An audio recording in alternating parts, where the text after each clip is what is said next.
Are you worried that your pelvis is too small for birth, or maybe your baby is too big to fit through your pelvis? In this video, I'm going to break down different movements that you can do during pregnancy to create more space in your pelvis and break down why your baby is probably not too big for your pelvis as well. We're going to go over the mechanics of it, and then I'm going to break down a few exercises to help you to create more space within your pelvis.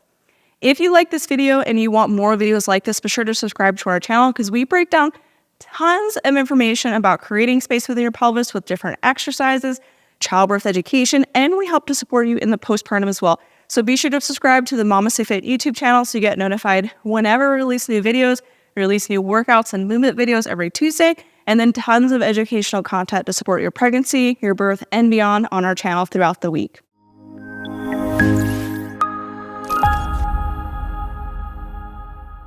And if you want daily movements to help support you during pregnancy, to create space within your pelvis, to keep you comfortable and strong as you prepare for birth, plus help you navigate in the postpartum, check out our online prenatal fitness programs. Our online prenatal fitness programs are designed to help support you with daily movement for a comfortable and strong pregnancy and to prepare for birth as well. So check it out on our website, MamasteFit.com, and use code YouTube10 to get 10% off any of our online offerings. So now let's break down, can your pelvis be too small or your baby be too big? Let's break down why that's probably not the case. There's two key things to consider when we're thinking about, is my pelvis too small or is my baby too big? The first is that our pelvis is not a static position. There's a lot of different movements that we can do to increase the pelvic diameters. In addition, our baby's head is not a solid watermelon either. There's different skull sutures on your baby's head that allows them to shapeshift as they navigate through the pelvis. For me personally, all four of my babies had 99th percentile head sizes, so they were very large in their noggins, but all of them fit through my pelvis and were born vaginally with no tearing. And it's because your baby's skull is going to mold and shapeshift as it navigates through the pelvis. If your baby is well aligned to the pelvic level, they're going to fit through it likely fairly easily and navigate through the pelvis. And so worrying about your baby being too big is probably not as much of a concern as you may think it is, even if they do have a very large head size. Now, if you do have gestational diabetes that is managed with insulin, there is a chance that your baby could be too large for your pelvis, but still very unlikely. Evidence-Based Birth has a great news article where they look at the research about quote-unquote big babies that we'll link down in the notes below so that you can take a look at what research says on whether or not your baby is going to be too big. In addition, ultrasounds are notoriously inaccurate. They could be off by 2 pounds. So if they're telling that your baby is 11 pounds, they could only be 9. Now let's break down the pelvis. The pelvis is also not a solid bone. There's several bones to it that move depending on your hip positioning and your pelvic position. Your pelvis has 4 joints, and these 4 joints increase in movement capability during pregnancy.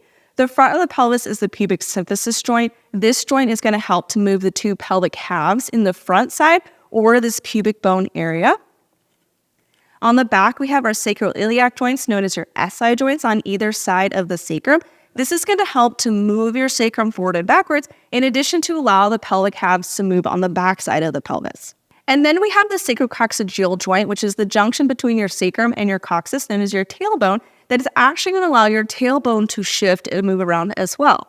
So all 4 of these joints increase in mobility during pregnancy thanks to the hormone relaxin, which is going to increase displacement of the joints. And so this is incredibly helpful to allow our babies to pass through our pelvis. We also have a pelvic floor on the bottom of our pelvis, which is going to support how our pelvis is going to be positioned, how well we can open it, in addition to your baby needs to pass through your pelvic floor to be born. So ways that we can help to support increasing space within your pelvis and releasing tension within our pelvic floor could be first the MamasteFit birth prep circuit, which I'll link down below. It's a series of 6 exercises that you can do to help create space throughout your pelvis and release tension within your pelvic floor, in addition to supporting your baby's position for birth as well. But let's break down a few more exercises that can create more space in each of the pelvic levels and release tension within your pelvic floor to ensure that your pelvis is not too small for birth. The first exercise is going to be an open lunge position. And when I say open hip, I mean that the leg is moving away from midline, and this is bringing the pelvis away from that femur. In this position, we're going to be targeting that left half of the pelvic floor or whatever leg is going to be out to the side. So I can either do my left side or I can do my right side. With this open hip position, I'm targeting more of the front half of that pelvic floor, and I can rock into that leg to feel more of a groin and adductor stretch. And I can also have this back leg a little bit more out, so I have more of an inner thigh stretch here as well. Key things in this exercise is I'm thinking about a lot of weight in this big toe, so I don't want that foot to be rolling out to the side. And then just kind of rocking into that hip, thinking pulling belly away from the thigh. When we have more of this open position, you're going to feel a lot more of a stretch here in this groin. And this is going to be offloading this half of the pelvic floor, which may be a little bit more overactive, especially on the right side. So to look at it from the other side, I have my right leg out to the side. My foot is perpendicular to this back knee. I'm going to shift my weight into that right leg, really thinking about belly pulling away from that thigh, feeling a really big stretch in this upper groin area. Big toe is down, and then I'm feeling more of a stretch in that left inner thigh as well. This is helping to stretch and release more of the front half of our pelvic floor, more towards that open hip side. For a lot of us, we tend to have a little bit more tension to the right half of our pelvic floor due to common postural tendencies that we have just throughout our life that are sometimes a little bit more exaggerated during pregnancy.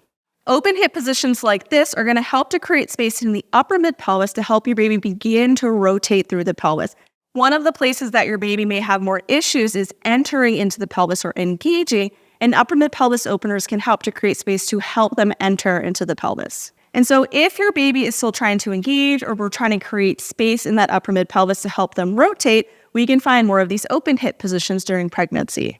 In addition to the mobility exercise, we can also do some strengthening movements to emphasize those open hip positions. So we can start with this rotational lunge where the feet are perpendicular to one another. I'm going to load weight into that elevated foot, step up to rotate to face forward, and then rotate to come back down.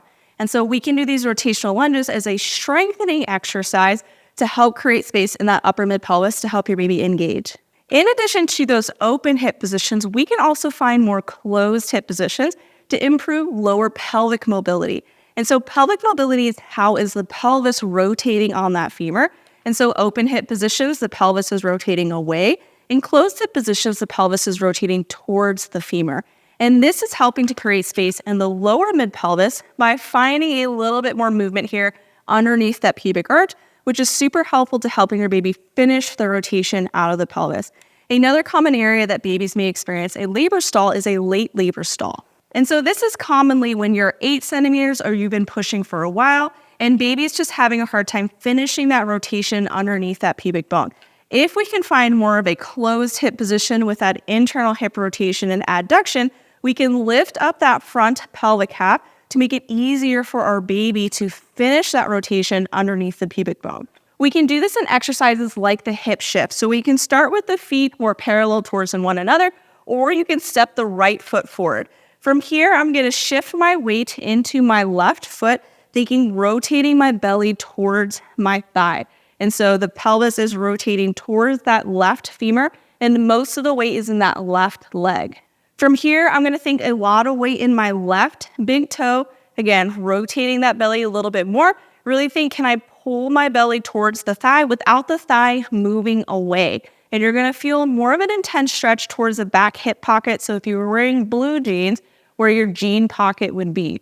From here, I'm going to think slight round in my back. And then I'm going to try to think, bring this part of my rib cage in towards my body by twisting it just a little. So those obliques are going to turn on a little bit more. And you're going to feel it a lot in that hip pocket. Really think about weight being in that big toe. We can stay here for a little, or we can begin to add in some movement. So push the hips forward and then shift back into that hip, push the hips forward, and then shift back into that hip. So hip shifts, if I can only pick one birth prep exercise, hip shifts would be it, because they're so helpful to creating space in the lower mid-pelvis and to releasing tension within the pelvic floor.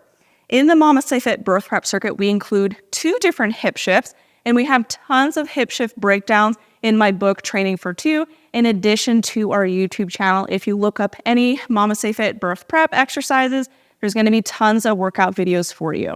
We also incorporate a lot of hip shifts within our prenatal fitness programming as well. So let's go ahead and try that on the other side. So my weight is in my right foot. I'm going to shift my weight back towards that right foot and then put a lot of weight into that big toe.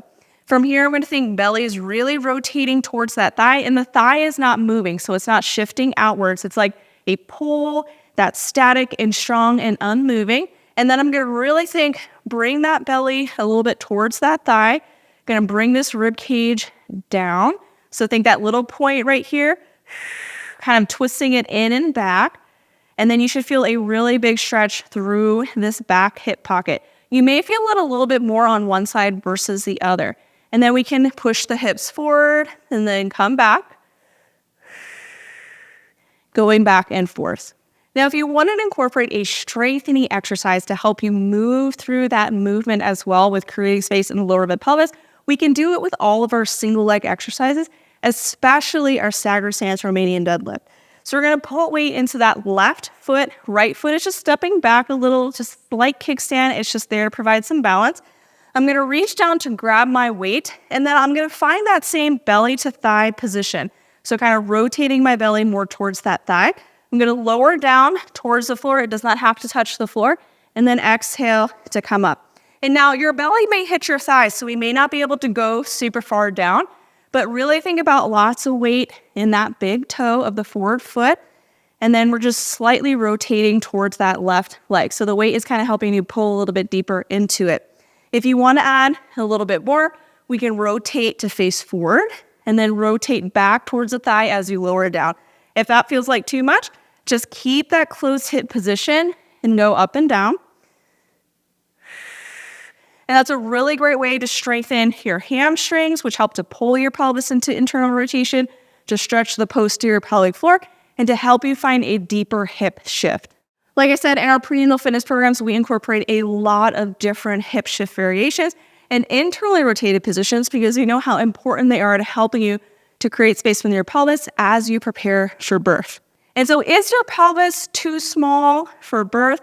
Probably not. Our pelvis has those 4 joints. Again, these are really going to help to increase the diameters and the mobility of our pelvis, especially during pregnancy. And so the best way to support your body as you're moving through labor is to focus on exercises during pregnancy to ensure that we have the movement capability to create space within our pelvis. And so can we find those more open hip positions that help to create space in the upper mid pelvis to help our baby rotate and engage? Can we create space in the lower mid pelvis with those closed hip positions, which is going to help to stretch that posterior pelvic floor, in addition to help our baby finish the rotation out of the pelvis? And we can do that with those open hip lunges and step ups, with those closed hip shifts and staggered stance Romanian deadlifts. In addition to check out the exercises in the MamasteFit birth prep circuit. It's a free PDF guide for you to download. It has pictures, written descriptions. It's included within my book, Training for Two. And then just follow our channel. Subscribe to the MamasteFit YouTube channel. We share tons of exercises and information to help support you throughout your entire pregnancy journey to help you prepare for birth. And the key thing is as we are preparing for birth, we can't necessarily guarantee a specific birth outcome, but even if you've been exercising and training throughout your pregnancy, it's still super beneficial for the postpartum as well, regardless if we have a vaginal birth or a C-section. So know that you can be empowered in this journey. You can feel confident moving your body throughout your pregnancy to help support a strong and comfortable pregnancy, to help you navigate your birth journey, and then it's going to help you to recover in the postpartum. If you want daily workouts to incorporate intentional exercises like these to help support you throughout your pregnancy journey, check out our online prenatal fitness programs and our childbirth education course and Pelvic Prep for Birth course. You can bundle them all together to save 15% off and then add on code YouTube10 to get additional 10% off. You can check them all out on our website at MamasteFit.com, and we'll link them down in the notes below.